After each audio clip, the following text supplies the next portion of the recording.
And remember, if I can cook it, so can you. So go nowhere. Let's create. So this is how the okra looks. And it's very simple. The technique is very simple. I personally keep it simple.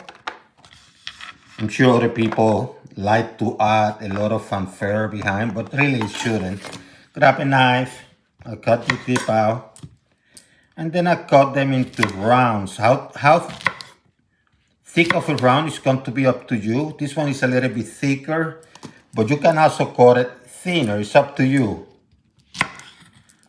I like to keep the bottom out. Cut this. Do the same, so different sizes. For whatever juice you're going to make, and then you're going to fry them straight up. Now, you might apply other technique, but this is the simple method. Some people have never seen okra before, don't know what it entails. I keep the seeds, I don't care. I just do my thing, right? Here they are. Then you go and fry them.